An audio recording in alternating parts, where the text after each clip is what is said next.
3 साल पहले की बात है, साल 2022। श्रीलंका में अचानक लोग सरकार के खिलाफ सड़कों पर उतर आते हैं, तोड़ फोड़ होती है, यहाँ तक कि राष्ट्रपति भवन, संसद, हर तरफ कोहराम। उसकी वजह ये थी कि श्रीलंका में महंगाई आसमान छू रहा है, पेट्रोल की कीमतें, यहाँ तक कि कतार में लगकर लोग ब्रेड खरीद रहे हैं, विदेशी मुद्रा भंडार खत्म, और आखिरकार सरकार को झुकना पड़ा। और तब के वहाँ के जो प्रेसिडेंट थे गोटबाया राजपक्षे, उनको इस्तीफा देना पड़ा। ये 2022 की बात है। इसके 2 साल के बाद अचानक बांग्लादेश में एक मूवमेंट शुरू होता है। ये मूवमेंट वहाँ के स्टूडेंट्स के ज़रिए होता है, और इस आंदोलन की बांग्लादेश में जो शुरुआत हुई उसकी वजह ये थी कि एक कानून कि जो बांग्लादेश की आज़ादी में जिन मुक्ति वाहिनियों ने हिस्सा लिया था उनके परिवार को नौकरी में रिजर्वेशन मिलेगा। बाकी के छात्र वहाँ के भड़क गए कि भाई हम भी इसी देश के नागरिक हैं, तो फिर उनको क्यों, वो हमारा हक क्यों मारे। उसको लेके ढाका से शुरू हुआ ये मूवमेंट, अलग अलग चलता रहा, और आखिरकार करीब 5 अगस्त 2024 को वहाँ की जो प्राइम मिनिस्टर थी शेख हसीना, उनको बांग्लादेश छोड़कर भागना पड़ा। तब भी प्रदर्शनकारी छात्रों ने वहाँ की parliament, president house, prime minister house, हर जगह पर धावा बोल दिया था, और ये मूवमेंट भी कामयाब रहा। शेख हसीना अब भी भारत में शरण लिए हुए। तो ये 2 देश हमारे पड़ोसी देश, श्रीलंका और उसके बाद बांग्लादेश, इन दोनों जगहों पर यह आंदोलन हुआ और सरकार को जाना पड़ा, भागना पड़ा, इस्तीफा देना पड़ा। और अब नेपाल, मंडे से नेपाल में जो कुछ हो रहा है, आज वहाँ के प्राइम मिनिस्टर, इससे पहले होम मिनिस्टर पहले इस्तीफा दे चुके थे, एक एक कर सबको इस्तीफा देना पड़ा। वहाँ के भी संसद से लेकर बाकी जगहों पर भीड़ पहुँच गई, और 20 से ज़्यादा नौजवानों की मौत की खबर है। अब भी काठमांडू सुलग रहा, जगह जगह आगजनी भी हो रही है। तो चाहे वो श्रीलंका हो या बांग्लादेश या नेपाल, इन तीनों जगहों पर ये जो आंदोलन हुआ, जो एक क्रांति हुई लोगों के ज़रिए, इसमें एक नाम आया कॉमन, जेन ज़ी। अब ये जेन ज़ी क्या है जो सरकार को उखाड़ कर फेंक देती है, सत्ता परिवर्तन? ये हैं कौन लोग? और एक के बाद एक जब ये आंदोलन करते हैं तो फिर तख्ता पलट कैसे हो जाता है। न इनका राजनीति से कोई लेना देना, न इनका किसी और चीज़ से लेना देना, बल्कि इनकी उम्र भी ऐसी है कि पॉलिटिक्स और बहुत चीज़ों से दूर है। तो फिर ये जेन ज़ी हैं कौन, जो पहले श्रीलंका में, फिर बांग्लादेश में और अब नेपाल में जिन्होंने सरकार को उखाड़ कर फेंक दिया? और नेपाल में ये जेन ज़ी को क्यों सड़कों पर आना पड़ा? आखिर उनकी मांग क्या थी? तो पेश है पूरी कहानी। अक्सर हम लोग सुनते हैं, अरे तुम तो पुरानी पीढ़ी की, और वो फलाना पीढ़ी का है, और फिर बातें होती, पीढ़ियों में टकराव होता है कि ये पुराने दौर का है, इसकी सोच पुरानी है। हम लोग घर में कई बार बात करते हैं, जो नए बच्चे हैं, नए जनरेशन के, वो कहते हैं अरे आपको ये पता नहीं, और जो बुज़ुर्ग होते हैं वो कहते हैं इसे क्या पता। तो वो हमेशा एक टकराव चलता है पुरानी और नई पीढ़ियों में। तो एक्चुअल में इसी पीढ़ी को अलग अलग दर, जब ये वक्त दौर आता है, उन पीढ़ियों को एक नाम दिया जाता है। ये जेन ज़ी सबसे लेटेस्ट पीढ़ी का नाम है। वो लोग जो 1997 से 2012 के बीच पैदा हुए, वो जेन ज़ी हैं। यानी जेन ज़ी वो लोग हैं जिन्होंने जब आंखें खोली तो इंटरनेट, कंप्यूटर, सोशल मीडिया, इन सब के दौर में खोली, और इसीलिए ये जेन ज़ी है। ऐसा नहीं है जेन ज़ी पहली पीढ़ी है, इससे पहले मैंने कहा ना कि जिससे 7 पीढ़ियों को मिलाकर एक पूरी दुनिया या समाज के बारे में बात होती है। तो जेन ज़ी जो है ये अभी लेटेस्ट है। अब जेन ज़ी की खासियत क्या है और क्यों ये इस तरह की क्रांति में कामयाब है, तो उसको समझने के लिए आपको बाकी पीढ़ियों को समझना पड़ेगा, तो क्लियर हो जाएगा जेन ज़ी क्यों अलग है। शुरुआत हुई थी 7 पीढ़ियों में से, जो पहली जेन ज़ी के ही तौर पे जो नाम दिया गया था, ग्रेटेस्ट जनरेशन। ग्रेटेस्ट जनरेशन उन लोगों के लिए था जो 1901 से 1927 तक पैदा हुए थे, यानी 1901 से 1927 तक के पीरियड में जो लोग पैदा हुए, उन्हें ग्रेटेस्ट जनरेशन कहा गया। क्यों कहा गया? उसकी वजह ये थी कि उस दौर में काफ़ी संघर्ष था, काफ़ी लड़ाई थी, और कई तरह की परेशानियां थीं, बीमारियां थीं, लड़ाइयाँ थीं, जंग थी, गरीबी थी। फिर भी इन लोगों ने हर हालात से लड़ाई की अपने आप को ज़िंदा रखने के लिए, और ज़िंदा रहे, मुकाबला किया उन तमाम मुश्किलों का, उन तमाम बीमारियों का जिसके लिए उस वक्त न दवा थी, न वैक्सीन, कुछ नहीं था। और जंग भी लड़ी जा रही थी, भूखमरी भी थी, खाली पेट भी लड़ रहे, गरीबी से भी जूझ रहे। तो इसीलिए ये संघर्ष का जो दौर उस 1901 से 1927 के बीच पैदा हुए लोगों ने जो काटा देखा और उससे मुकाबला किया, इसीलिए उनको नाम दिया गया था ग्रेटेस्ट जनरेशन, यानी 1901 से 1927 के बीच में जो लोग पैदा हुए। इसके बाद आती है दूसरी पीढ़ी, 1928 से 1945 तक के दरमियान जो पैदा हुए, 1928 से 1945, इनको साइलेंट जनरेशन कहा गया। साइलेंट जनरेशन का नाम दिया गया, यानी इनसे पहले की पीढ़ी ग्रेटेस्ट जनरेशन थी, लेकिन अब उलट हो गया और इनको कहा गया ये साइलेंट जनरेशन। इसकी वजह थी, वजह ये थी कि 1928 से 1945 के बीच जो लोग पैदा हुए, उनमें से एक बड़ी आबादी ने गुलामी के दौर में आंखें खोली या जन्म लिया था। ये वो दौर था जब वर्ल्ड वॉर भी चल रहा था। तो विश्व युद्ध, गुलामी का दौर, अलग अलग देशों पर अलग अलग देशों का कब्जा, अंग्रेज़ों की उस वक्त हुकूमत, जिसके बारे में कहा जाता है कि अंग्रेज़ों की हुकूमत इतनी थी कि अंग्रेज़ों की हुकूमत में कभी सूरज डूबता ही नहीं है, क्योंकि एक जगह डूबता दूसरी जगह उगता, और ऐसे तमाम देशों पर अंग्रेज़ों का कब्जा था। तो लोग खामोश थे, गुलामी के दौर में डरे हुए थे, और इसीलिए उनको नाम दिया गया साइलेंट जनरेशन, क्योंकि उन्होंने खामोशी से सारे जुल्म को सहा। इसके बाद ये 1928 से 1945 तक के जनरेशन के लोग थे। दिन आया 1946 से 1964 के बीच जिन लोगों ने इस दुनिया में आंखें खोली या पैदा हुए, 1946 से 1964 तक जो लोग पैदा हुए, उनको नाम दिया गया बेबी बूमर। अब बेबी बूमर जनरेशन इनको कहा गया। क्यों कहा गया, इसकी वजह भी थी। इस दौरान में बड़ी सारी तब्दीलियां आनी शुरू हुई 46 से 1964 तक। आपको याद होगा ये वही दौर था जब एटम बम बना था, नागासाकी हिरोशिमा पर गिरा था। तो टेक्नोलॉजी ने भी अब करवट बदलनी शुरू कर दी थी, नई नई चीज़ें आ रही थी, और जो उस वक्त की पीढ़ी थी उन्होंने अपनी मेहनत, अपने दिमाग से इस टेक्नोलॉजी के दुनिया में एक तरह से जन्म लेना शुरू कर दिया था। जो आज हम कुछ देख रहे हैं, असल में ये उस वक्त की मेहनत थी, 1946 से 1964। और इसीलिए इस जनरेशन के लोगों को बेबी बूमर कहा गया, क्योंकि ये अब बूम लाने वाले थे एक सोसाइटी में, नई चीज़, नई टेक्नोलॉजी, नए हथियार, नए आविष्कार। तो एक तरह से जो आधुनिक दुनिया बनने जा रही थी आने वाले वक्त में, उसकी बुनियाद रखी थी 46 से 64 तक के बीच पैदा होने वाले लोगों ने, और इसीलिए उन्हें बेबी बूमर का नाम दिया गया। इसके बाद जिन्होंने जन्म लिया, उसका जो जनरेशन, नई पीढ़ी आई, जनरेशन एक्स, इसको जनरेशन एक्स कहा गया। जनरेशन एक्स 1965 से 1980 के बीच में जो लोग पैदा हुए, 1965 से 1980 के बीच में जिन लोगों ने जन्म लिया, उन्हें जनरेशन एक्स का नाम दिया गया। और इसकी वजह ये थी कि जो इनसे पिछली पीढ़ी ने टेक्नोलॉजी को एक तरह से जन्म दिया था, अब वो उस पर काम कर रहे थे।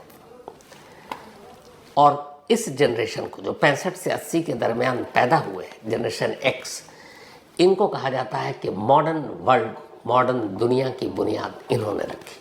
इसीलिए इनको एक्स फैक्टर के तहत जनरेशन एक्स नाम दिया गया।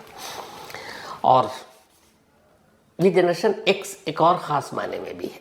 65 से चूँकि 80 के दौर में पैदा हुए जो लोग जनरेशन एक्स में आते हैं, तो टेक्नोलॉजी का आविष्कार और नई नई चीज़ें इन्हीं के पीरियड में आने लगी। उसके बाद अब नई जनरेशन बाद में आने लगी, जैसे भी जेन ज़ी तक है। तो इस जनरेशन के लोगों ने आने वाली जनरेशन के साथ मिलकर एक पुल का काम किया। अपने आइडियाज़, अपने टेक्नोलॉजी, अपनी सारी चीज़ें उन्होंने पास ऑन किया। तो एक पुल का काम करने का भी क्रेडिट जनरेशन एक्स को जाता है। इसके बाद आता है एक और जनरेशन, मिलेनियल्स। 1981 से 1996 के बीच में जो लोग पैदा हुए इस दुनिया में, उन्हें जनरेशन मिलेनियल्स कहा गया। मिलेनियल्स इसलिए कहा गया क्योंकि एक तो एक सदी का अंत हो रहा है, और दूसरा सबसे ज़्यादा बदलाव इसी जनरेशन ने देखा। सदी के शुरुआत के बाद जब सदी का खात्मा हो रहा है तो पुराने दौर, नए दौर, टेक्नोलॉजी से पहले की दुनिया, बीमारियां, जंगें, ये सारी चीज़ें, तो जो मिलेनियल्स पीढ़ी के लोग थे उन्होंने अपनी ज़िंदगी में, कहते हैं कि सबसे ज़्यादा बदलाव को देखा। इससे ज़्यादा बदलाव किसी और जनरेशन ने नहीं देखा। तो इसीलिए मिलेनियल्स 1981 से 1986 के बीच में जो लोग पैदा हुए उन्हें कहा गया। इसके बाद जो 1981 से 1996 ये जनरल मिलेनियल्स हो गए, मतलब जनरेशन जो है। इसके बाद आता है जेन ज़ी, जनरेशन जेड आप जिसे कहें। 1997 से 2012 तक के बीच में जो लोग पैदा हुए उन्हें जेन ज़ी या जनरेशन जेड कहते हैं। और उसकी वजह ये है कि ये वो लोग थे, जो एक मुहावरा है ना कि हाथ में सोने का चम्मच लेकर पैदा हुए, असल में ये वो जनरेशन है। जब इन्होंने आंखें खोली तो कंप्यूटर इनके सामने, आंखें खोली तो इंटरनेट इनके सामने, सोशल मीडिया इनके सामने, हर चीज़ जो एक टेक्नोलॉजी का सबसे बेहतर और खूबसूरत रूप हो सकता है, इन लोगों ने आंखें खोलते ही देख ली। ये कायदे से पैदा ही हुए इस इंटरनेट, सोशल मीडिया, इन सारे लोगों के बीच में, और इसीलिए इन्हें जेन ज़ी कहा गया। तो कहते हैं कि इस दौर में पैदा हुए जो 97 से 2000, ये बेस्ट जनरेशन है। क्यों? क्योंकि इन्होंने वो सारी चीज़ें देख ली और पैदा होते ही इन्हें वो सारी चीज़ें मिली। अब ये और आगे जाएंगे। तो इसीलिए इस जनरेशन की ख़ास बात है सोशल मीडिया। सोशल मीडिया इनकी ज़िंदगी, इनकी धड़कन, इनकी सांसें हैं। 97 से 2012 के बीच में जो पैदा हुए, चूँकि इंटरनेट साथ लेकर आए, सोशल मीडिया साथ लेकर आए, बाकी जितनी भी चीज़ें हैं वो सब इन्होंने आंखें खोलते ही देख ली। तो ये बहुत फास्ट फॉरवर्ड जनरेशन है और इसीलिए इन्हें जेन ज़ी का नाम दिया गया। और यही वो जेन ज़ी है जिसने पहले श्रीलंका, फिर बांग्लादेश और अब नेपाल में तख्ता पलट किया। वो क्यों हुआ नेपाल में ख़ास तौर पर, ये आगे बताऊंगा। सिर्फ लास्ट एक जेन ज़ी ऐसा नहीं है कि आखिरी और सबसे होनहार। जेन ज़ी के बाद एक और जनरेशन आई, उसका नाम है जनरेशन अल्फ़ा। ये लास्ट है अभी तक, जनरेशन अल्फ़ा। जो लोग 2013 से 2025 के बीच में पैदा हुए, यानी कि अभी जो करंट साल चल रहा है, ये जनरेशन अल्फ़ा है। और ये जनरेशन अल्फ़ा जो है, इनको कहते हैं कि बेहद तेज़ दिमाग, इसके अलावा internet, cellphone, tablet, social media और इसका इस्तेमाल, इसकी अच्छाई, इसकी बुराई, इनसे बेहतर कोई नहीं जानता। मानी मतलब ये कि जेन ज़ी वाले जो हैं उनसे भी आगे अब जनरेशन अल्फ़ा है। लेकिन फ़र्क ये है जेन ज़ी और जनरेशन अल्फ़ा में कि 2013 से 2025 तक के बीच में पैदा होने वाले, यानी कि इनकी उम्र जो 2013 से 25 के बीच में पैदा हुए, इस वक्त 12 साल होगी। तो 12 साल के बच्चे क्रांति जनरली करेंगे नहीं, किसी आंदोलन में कूदेंगे नहीं, क्योंकि वो बच्चे हैं, उनकी उम्र ही 12 साल है। 13 से 25 जोड़ ले तो अब 12 साल की उम्र हुई। आने वाले 5 साल 10 साल में ये जेन अल्फ़ा जेन ज़ी से भी आगे चला जाएगा, क्योंकि इनकी उम्र बढ़ेगी जब ये बालिग होंगे। लेकिन जेन ज़ी जो है, जो 97 से 2012 के बीच में पैदा हुए, वो सब इस वक्त 97 से जोड़े तो करीब 28 साल की उम्र हो गई होगी। तो 25, 28, 20 मतलब 18 से ऊपर के जितने हैं वो जेन ज़ी है। तो जेन अल्फ़ा आ चुका है जनरेशन, लेकिन इस वक्त वो सब नाबालिग हैं, 12 के नीचे के हैं। तो सबसे ऊपर कौन हुआ? जेन ज़ी, जो 97 से 2012 के बीच में पैदा हुआ है। अब जेन ज़ी ने नेपाल में अचानक श्रीलंका और बांग्लादेश के बाद क्यों किया? 2-3 बड़ी बेसिक छोटी चीज़ें थी, लेकिन जिसने आग में घी का काम किया वो कुछ दिन पहले नेपाल में एक मंत्री की बेटी की शादी थी। और इस मंत्री की बेटी की शादी बड़े मतलब अच्छे खासे लेवल पर हो रहा था। खूब शो ऑफ हुआ, खूब पैसे लुटाए गए, शादी की तस्वीरें सोशल मीडिया पर वायरल हुई। और इस शादी के लिए एक वक्त में ऐसा आया कि जब करीब 6 घंटे के लिए कुछ खास रूट पर ट्रैफिक रोक दिया गया, जिससे आम लोगों को बड़ी परेशानी हुई। और इसके सोशल मीडिया पे सारी चीज़ें तो चल ही रही थी। तो जब रोक दिया गया और आम लोगों को परेशानी हुई तो लोगों को गुस्सा आया और उसमें कुछ लोगों ने सोशल मीडिया पर इसकी तस्वीरें डाली। अब जेन ज़ी आ गया है और इसको एक मुद्दा बना दिया कि मतलब हमारे देश में हमारी चुनी हुई सरकार, हमारे जनता, जो किसी को हॉस्पिटल जाना है, किसी को नौकरी पर जाना है, किसी को कोई और इमरजेंसी है, और आपने ट्रैफिक को डाइवर्ट भी कर रखा है, रोक रखा है 6-6 घंटे तक। क्यों? क्योंकि एक मंत्री की बेटी की शादी है। लोगों का गुस्सा वहाँ से ऊंचा उठना शुरू हुआ। ये पहली चीज़ थी। उससे पहले एक और चीज़ हो गई। उससे पहले हुआ ये कि नेपाल सरकार के ख़िलाफ़ सोशल मीडिया पर काफ़ी कुछ करप्शन और सबको लेकर चल रहा था। अब सोशल मीडिया पे लगाम कैसे लगाएं? तो नेपाल सरकार ने एक कानून लाया।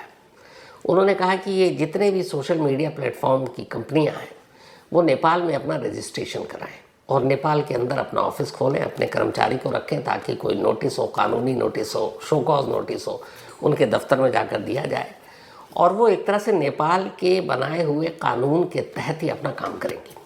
चाहे वो ट्विटर हो, चाहे वो फेसबुक हो, चाहे वो कितने जो भी ऐप सोशल मीडिया पर तैर रहे हैं।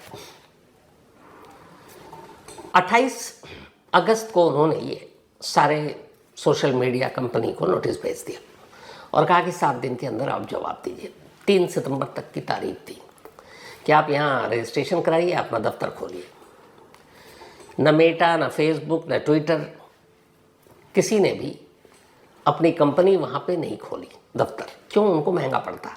नेपाल एक बहुत बड़ा मतलब इंटरनेट यूज़र के तौर पर आबादी के हिसाब से देखें तो देश नहीं है। एक बार नेपाल में अगर ये सारी बड़ी कंपनियां सोशल मीडिया जो ऐप चलाती हैं वो नेपाल में अपना दफ्तर खोल लेंगी तो फिर बाकी छोटे छोटे देशों का भी उन पर दबाव पड़ेगा कि हमारे देश में भी खोलो, हमारे यहाँ का भी कानून मानो, हमारे यहाँ भी तुम्हारा ऑफिस होना चाहिए, तुम्हारे लोग होना चाहिए ताकि हम तुम्हें नोटिस भेज सकें। तो पता चला कि ट्विटर ने अब नेपाल में भी खोल दिया है, छोटे छोटे देशों में भी खोलना पड़ेगा तो उनका खर्चा बहुत बढ़ जाएगा। दफ्तर खोलने के लिए मैन पावर चाहिए होगा, बाकी चीज़ें चाहिए होंगी। तो इसलिए जो फेसबुक से लेके बाकी यूट्यूब, मेटा, बाकी लोगों ने रिस्पॉन्स ही नहीं किया सिवाय एक के, और वो था टिकटॉक, चीन की जो कंपनी है। अब कहते हैं कि आजकल चीन के साथ नेपाल का बड़ा अच्छा रिश्ता है, हमारे साथ उतना अच्छा नहीं है। चीन वहाँ ज़्यादा दखल देने लगा।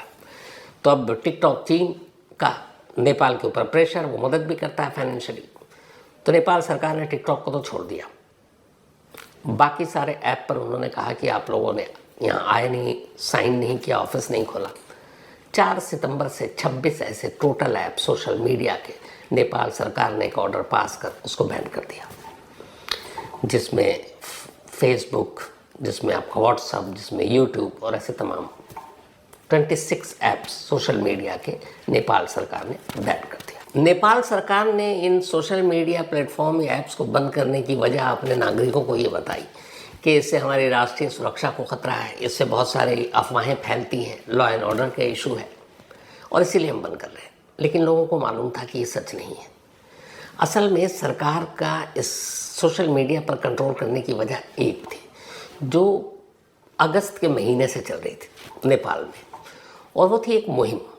एक पूरा नेपाल के सरकार में बैठे हुए जो पावरफुल लोग हैं और उनके मिनिस्टर, उनके खिलाफ सोशल मीडिया पर चल रहा है कैंपेन, और इस कैंपेन का नाम था नेपो बेबी।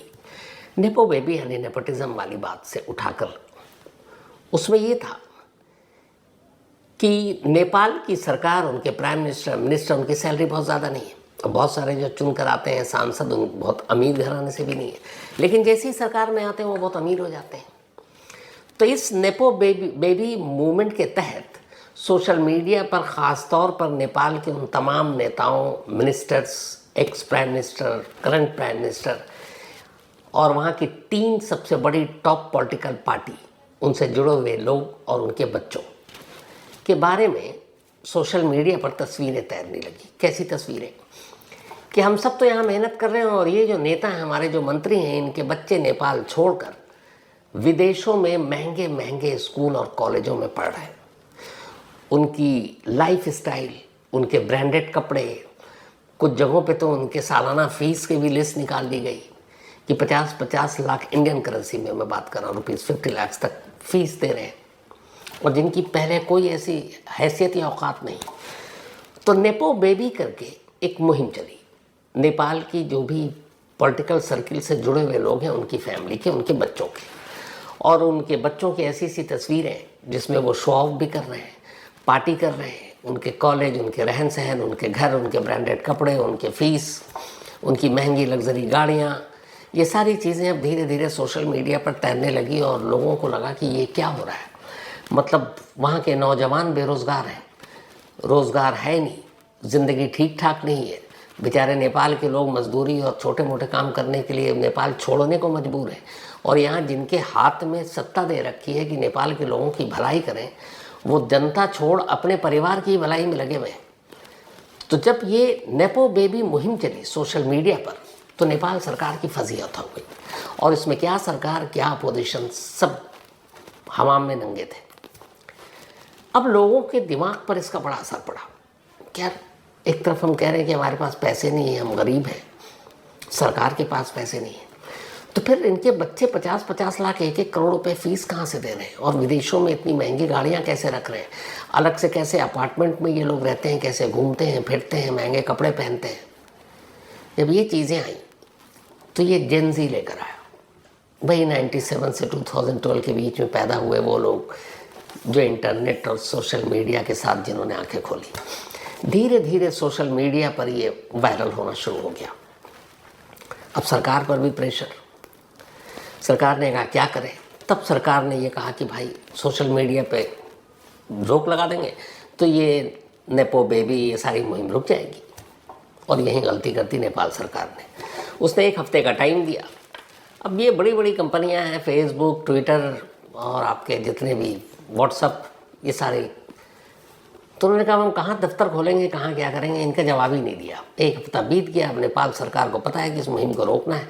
उन्होंने आनंद फानन में 4 सितंबर को बैन कर दिया, 26 ऐप पे रोक लगा दी।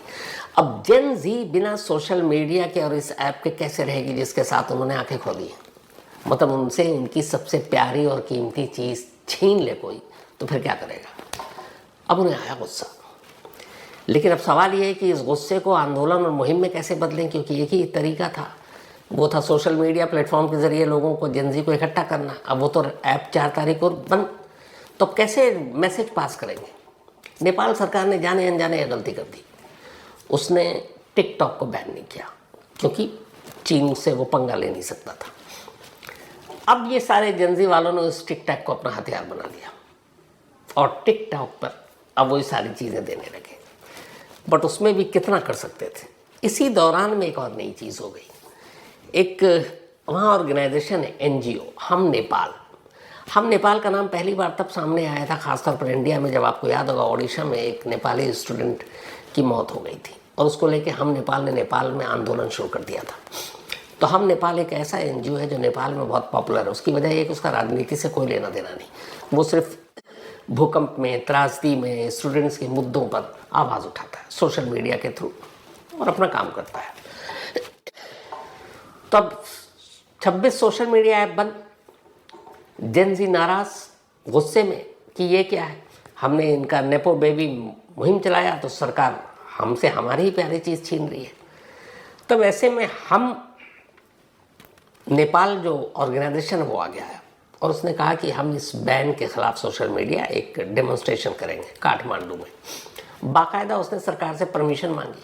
सरकार ने दे दिया कि हम नेपाल कितना बड़ा NGO है, कुछ बच्चे आएंगे, डेमोन्स्ट्रेशन करेंगे, चले जाएंगे, जाने दो, डेमोक्रेसी के नाम पे ही चलेगा। अब हम नेपाल ने एक मुहिम छोड़ दी कि डेमोन्स्ट्रेशन करना है। उम्मीद ही नहीं थी नेपाल सरकार को कि इतनी बड़ी तादाद में स्टूडेंट सड़क पर आ जाएंगे। हम नेपाल ने हर एक से सिर्फ एक गुजारिश की कि आप सभी जो इस सोशल मीडिया बैन के खिलाफ एजिटेशन करोगे, अपने अपने स्कूल के ड्रेस में आना, ताकि लगे कि हाँ तुम स्टूडेंट हो, ये नहीं कि इसके भीड़ में कोई पॉलिटिक्स हो रहा है। और कोई पॉलिटिकल पार्टी का इसमें इन्वॉल्वमेंट नहीं। उम्मीद से ज़्यादा जेन ज़ी के लोग, स्टूडेंट, क्योंकि ये सारे ज़्यादातर स्टूडेंट सड़कों पर उतर आए मंडे को। सरकार को भी यकीन नहीं था। इसके बाद तो जो हुआ, काठमांडू से लेके फिर नेपाल के अलग अलग शहरों तक ये पूरा आंदोलन फैल गया। फिर पहले होम मिनिस्टर कई जगह गोलियां चली, ये क्योंकि उन्हें भी उम्मीद नहीं थी। 20 अब शायद ज़्यादा तादाद बढ़ गई, लोगों की मौत हो गई, यही जो जेनजी के थे। अब जब मौत हुई तो फिर नई जनरेशन और फिर लोगों पर भी, उनके पेरेंट्स को भी, ये क्या है, जो बच्चे आंदोलन करने आ रहे हैं आप उन्हीं बच्चों पर गोली चलाओगे, गुस्सा और बढ़ा। इसके बाद तो बेकाबू होता गया। फिर आज दूसरा दिन, तो वहाँ की जितनी भी सरकारी इंस्टीट्यूशन है, चाहे पार्लियामेंट से लेकर जितने भी मंत्रालय, उन सबको निशाना बनाना शुरू कर दिया गया। फाइनेंस मिनिस्टर को सड़क पर दौड़ा दौड़ा कर पीटा गया। जितने मिनिस्टर हैं उन सब के जो अलग अलग जगहों पे घर थे, क्योंकि वो भी काठमांडू में तो आए हैं लेकिन बाकी जगहों से ही हैं चुनकर, उनके घरों को निशाना बनाया गया, आग लगा दी गई। और होम मिनिस्टर, फिर बाकी मिनिस्टर एक एक कर इस्तीफ़ा देने लगे। फिर प्राइम मिनिस्टर ओली को लगा कि अब उनका भी मुश्किल है, तो नेपाल के प्राइम मिनिस्टर को भी इस्तीफ़ा देना पड़ा और आज उन्होंने इस्तीफ़ा दे दिया। तो एक तरह से अब ये सरकार गई, एक एक्टिंग प्राइम मिनिस्टर के तौर पर जो पॉपुलर नाम है उसको सामने लाया गया है। और जेनजी ने इस तरह से पिछले 3 सालों में तीसरा देश है नेपाल जहां तख्ता पलट कर दिया। पिछले 16 सालों में नेपाल में ये 13वीं बार सरकार बदली गई है। 16 साल और 13 सरकार, 5 साल की सरकार होती है, तो 5 साल के हिसाब से 16 साल अगर हुई है तो कम से कम 3 या चौथी सरकार होनी चाहिए, लेकिन 13वीं सरकार गिरी है। और इसकी वजह यह है कि नेपाल में एक तरफ गरीबी है, लेकिन नेपाल जब राजशाही का ख़त्म हुआ, लोग बहुत ज़माने तक राजशाही से दुखी थे। डेमोक्रेसी, लोकतंत्र आया, लेकिन लोगों की उम्मीदें पूरी नहीं हुई। वहाँ जो भी सत्ता में आया, भूखा आया कि जितना बटोरना है बटोर लो, अगली बारी मिलेगी कि नहीं मिलेगी। लेकिन हाल के वक्त में कुछ ऐसे बड़े घोटाले हुए, स्कैम हुए कि जिसने लोगों को और गुस्सा दिला दिया। तो ये जेनजी का मूवमेंट असल में अचानक फूटा हुआ मूवमेंट नहीं है कि 26 ऐप बंद हो गया, और ये शुरुआत से ही चल रहा था। शुरुआत हुई थी करप्शन को लेकर। करप्शन को लेकर जेनजी बहुत सख्त कि नहीं, अगर हम आपको पावर में लाते हैं तो साफ सुथरी सरकार दीजिए। 2021 में जो पहला करप्शन का मुद्दा उठा था, जेनजी ने ही उठाया था। गिरी बंधु भूमि स्वैप घोटाला था। 54,600 करोड़ का ये घोटाला था, मतलब लगभग 57,000 करोड़ का घोटाला 21 में। उसके 2 साल के बाद ओरिएंटल कॉर्पोरेटिव घोटाला हुआ नेपाल में, जो 13,600 करोड़ का था, 13,600 करोड़। इसके बाद 2024 में लास्ट ईयर कॉर्पोरेटिव घोटाला हुआ एक बहुत बड़ा नेपाल में, जो 69,600 करोड़ का था। मतलब ये 3 घोटाला ही अगर जोड़ दें तो अराउंड 1.5 लाख करोड़ से ज़्यादा का घोटाला था। जेनजी ने इस करप्शन से पहले उठाया, बेरोजगारी को मुद्दा उठाया, एजुकेशन सिस्टम पर उठाया, लेकिन आखिरी अगर कहें जो कील साबित हुई सोशल मीडिया बैन से पहले, वो नेपो बेबी था। नेपो बेबी मूवमेंट ने नेपाल के आम लोगों को ये सोचने पर मजबूर कर दिया था कि अगर हमारा देश इतना गरीब है तो मुट्ठी भर लोगों के बच्चे इतने शान शौकत से इतनी शाहाना ज़िंदगी कैसे जी लेते, इतनी महंगी महंगी फ़ीसें कैसे दे देते। नेपाली लोग बहुत मेहनती, बहुत खुददार होते हैं। आप देख लीजिए, मेरे बहुत सारे दोस्त हैं नेपाल के, लेकिन जब इतनी मेहनत और खुददारी के बावजूद अगर मुट्ठी भर लोग ही अमीर होते जाएं और बाकी की हालत खस्ता होती जाए तो फिर गुस्सा आएगा। और ये काम किसी पॉलिटिकल पार्टी, किसी और ने नहीं, जेनजी ने किया। वही जेनजी जो 1997 से 2012 के बीच में पैदा हुई और अब नेपाल में इस मूवमेंट को आगे बढ़ाने में इसका बहुत बड़ा रोल होगा। तो ये थी आज की पूरी कहानी।